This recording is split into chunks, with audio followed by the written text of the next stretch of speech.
We're going to stay in the DC now. It's early Tuesday morning. You can see there it's 2:30 for poor old Tom. He's rugged up, but plenty of parties are going on. I want to give you a sense of what the mood's been like over the last couple of days and the last 24 hours in particular. To do that, I'm joined by someone who has been in the thick of it. James Radford, principal at Radford PR, joins me now. James, thank you so much for staying up, but this is probably your usual hour. You too have got a bit of stamina like the new president. You've been there on the ground. You've been watching history made this week. Give us some of your broad observations. What's struck you the most? Good evening, Peter. Yes, I'm just in from the Liberty Ball, which is one of the 3 official inauguration balls this evening, which was a fantastic event, really well attended. But I think the main takeaway here on the ground that we've seen is everybody is excited. Everybody's really looking forward to the Trump presidency, which has just begun. But the key takeaway, I think, is the celebration time is over and it's time to get moving on his agenda. Because Donald Trump's outlined a really strong agenda, a really big agenda. And as you know, with Conservative governments, it's often hard to implement that agenda because you have the public service and the bureaucracy who work against you.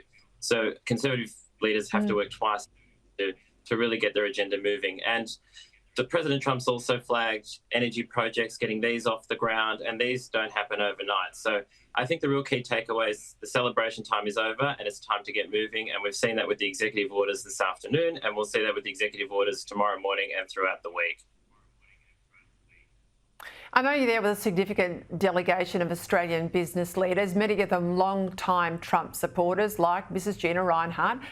How many are saying to you, I wish we had this sort of action here at home? Yes, well, Gina Rinehart is really the de facto ambassador here on the ground. I know that President Trump knows her, he likes her, he recognises her. And she was also the only Australian at his campaign launch when he announced he was running for president back in 2022. So what I'm hearing is that people really want a back to basics agenda.